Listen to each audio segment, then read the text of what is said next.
Jennifer Bartoli, dite Jennifer, née le 15 novembre 1982 à Nice, en France, est l'une des chanteuses les plus en vue de l'industrie musicale française, ainsi qu'une actrice, créatrice de mode et une figure influente de l'industrie du divertissement.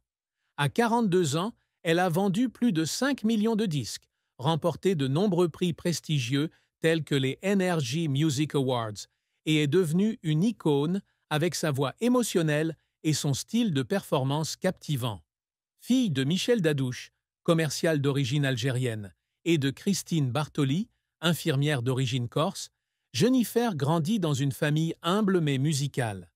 Cependant, derrière les paillettes de la scène, se cache un homme aux prises avec de profondes tristesses, allant de pertes personnelles à des défis dans sa carrière et sa vie personnelle. La vie de Jennifer est une histoire de persévérance, de talent extraordinaire et de courage d'affronter la douleur pour construire un héritage durable. Pour mieux la comprendre, nous devons explorer la plus grande tristesse qui l'a façonnée, ses hauts et ses bas dans sa carrière, une triste fin dans sa vie, son histoire d'amour et de mariage, les secrets qu'elle a gardés cachés, les réalisations auxquelles elle aspirait, les mots de sa famille sur sa tristesse et le sens du voyage qu'elle a traversé. Née à Nice, Jennifer a grandi dans un quartier populaire où la musique était une échappatoire aux difficultés de la vie.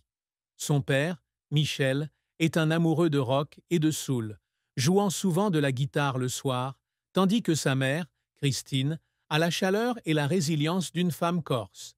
Sa famille n'était pas aisée et Jennifer et son frère Jonathan aidaient souvent leurs parents en faisant des tâches ménagères.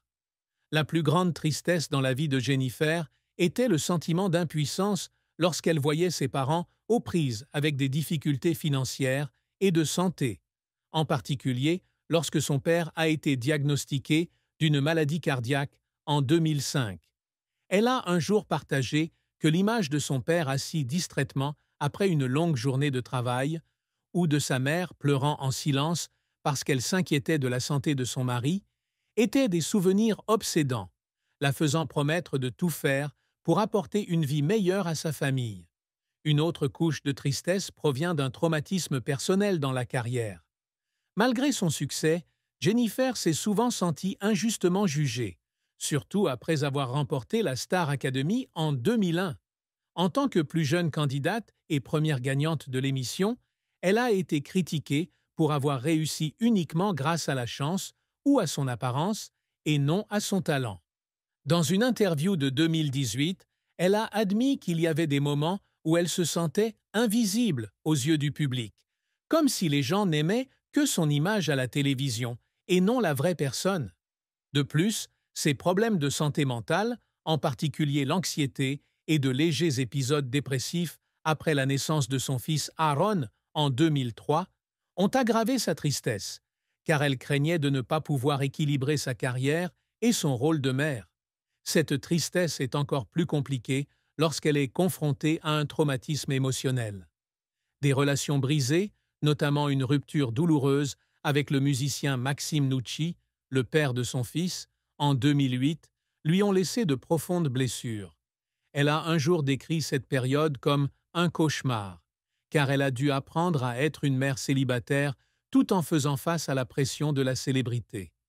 La plus grande tristesse de Jennifer est donc une combinaison de difficultés familiales durant son enfance, de pression professionnelle, de problèmes de santé mentale et de blessures liées à des relations ratées qui créent tous une personne à la fois forte et vulnérable. La carrière de Jennifer a été un parcours inspirant, de musicienne de rue dans les bars niçois à star internationale. Elle a découvert sa passion pour la musique à l'âge de 7 ans, lorsqu'elle a commencé à se produire lors d'événements locaux et à participer à des concours de chant. À l'âge de 16 ans, elle quitte Nice pour Paris afin de poursuivre son rêve, travaillant dans des bars et des petits studios d'enregistrement. Sa grande percée arrive en 2001, lorsqu'elle rejoint la première saison de Star Academy sur TF1. Avec sa voix puissante et son style de performance captivant, elle a remporté l'émission à l'âge de 19 ans, capturant l'attention de millions de téléspectateurs et signant un contrat avec Universal Music. Son premier album Jennifer, sorti en 2002, a été un énorme succès, avec des tubes tels que J'attends l'amour et Au soleil, se vendant à plus d'1 million d'exemplaires et obtenant la certification diamant. Cet album lui a valu le NRJ Music Award de la meilleure nouvelle artiste féminine en 2003. Les albums suivants, tels que Le Passage en 2004, avec la chanson Ma Révolution, et Lunatique en 2007. Avec le tube Tournez ma page, ont tous deux obtenu la certification platine, consolidant sa position sur la scène musicale française. En 2010, elle sort l'album Appelle-moi Jen avec la chanson Je danse, qui est certifié disque d'or après seulement 2 mois. L'album L'amour et moi en 2012, avec Sur le fil, et Ma déclaration en 2013, album hommage à France Gall, confirment encore la diversité de son style musical. Les années 2010 ont vu Jennifer développer sa carrière.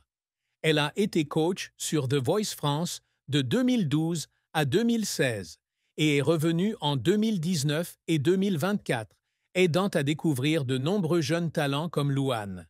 Elle s'est également essayée au métier d'actrice, jouant dans les séries télévisées Le temps est à l'orage en 2016 et Traqué en 2018. De plus, elle a lancé la marque de mode Ligati en 2020, axée sur les créations durables.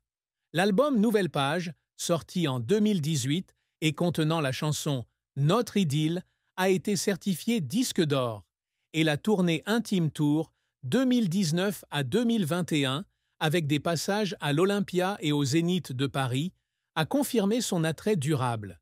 Récemment, son album numéro 9 de 2022, contenant les chansons Sauve qui aime et En attendant, a été certifié disque d'or, et elle a continué à tourner dans toute la France en 2023 à 2024.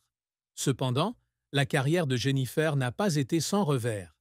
L'album de 2010, Appelle-moi Jen, a été critiqué pour son manque de percée, se vendant à seulement 100 000 exemplaires, bien moins que les albums précédents.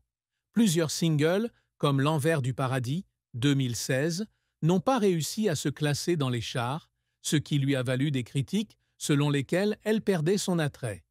Son rôle dans Le temps est à l'orage a reçu des critiques mitigées, certains critiques citant son manque d'expérience d'actrice. Son départ de The Voice en 2016 a également été controversé, certains téléspectateurs estimant qu'elle ne prenait pas son rôle de coach suffisamment au sérieux.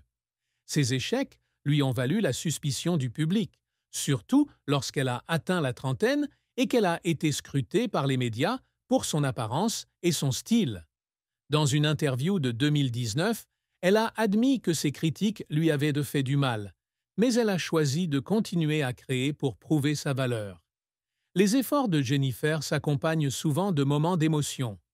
Lors de sa préparation pour la Star Academy, elle a travaillé sans relâche pour perfectionner ses performances et, après la finale, elle a fondu en larmes dans les coulisses, ressentant soulagement et fierté.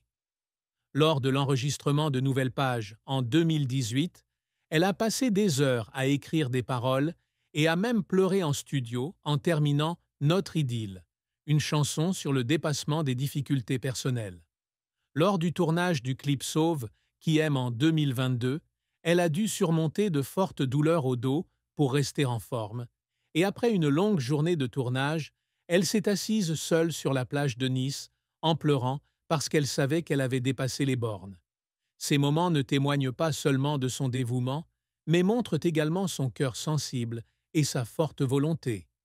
La triste fin de vie de Jennifer fut le décès de son grand-père, Ange Dadouche, en 2010, et le regret de ne pas avoir pu passer plus de temps avec lui dans ces dernières années. Ange, une immigrée algérienne, est la plus grande inspiration de Jennifer, non seulement par son amour de la musique, mais aussi par ses histoires de résilience. Il emmenait régulièrement Jennifer aux festivals locaux, l'encourageait à chanter et à croire en ses rêves.